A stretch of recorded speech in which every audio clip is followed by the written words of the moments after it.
I was horrified to see that once people around me fell asleep, white foam started forming at their mouths. I immediately called for a nurse. She turned back and saw that the head nurse, who had fallen asleep, had already stopped breathing. That was when we realized anyone who fell asleep tonight would die. I rushed straight to my girlfriend's place. She said she had been suffering from severe insomnia and could not fall asleep at all. She had just taken sleeping pills and would drift off soon. The moment I heard that, I dragged her into the bathroom and forced her to throw up everything in her stomach. Luckily, the pills had not been digested yet. After that, we told her everything. To stay awake, we returned to the hospital and took stimulants. Suddenly, screams came from one of the wards. We discovered an elderly woman who was not affected by the virus. It turned out her whole body was in pain, making sleep impossible. This kind of forced wakefulness was even more painful than death. After learning what had happened in the town, she chose to take painkillers and fall asleep, allowing the nurses to analyze the cause of the virus. This might save all of us.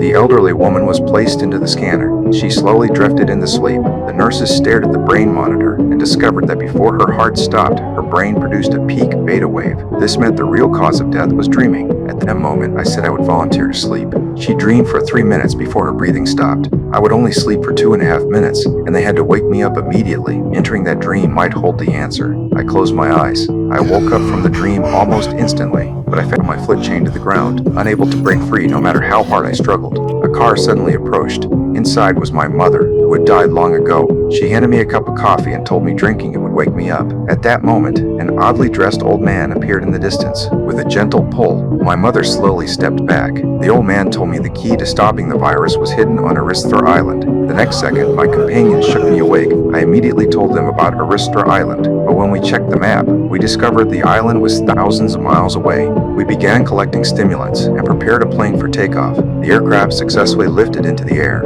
Everyone fought desperately against sleep. Suddenly, my girlfriend collapsed. I completely panicked and ordered the nurse to bring adrenaline. No matter how much medication we used, she never woke up. Even so, we still had to stay awake. My companion's vision began to blur. He used every possible method to stimulate himself and barely managed to fly the final stretch. At last, we reached Aristra Island, but my companion instantly tensed up. There was no runway on the island. We could only make an emergency landing on the sea. The plane shook violently and plunged straight into the water. Fortunately, it did not explode. We made it safely to shore. We began searching for the old man from my dream. As we ventured deeper into the island, we discovered people were actually living there. A man claimed to be the island's owner. He said this place was safe, protected by something special, and immune to the sleep virus. But after we finally allowed ourselves to rest, the virus entered its second stage. Everyone who had fallen asleep woke up again, no longer in control of their own bodies, including my girlfriend who had fallen asleep on the plane. She was now walking step by step toward the island.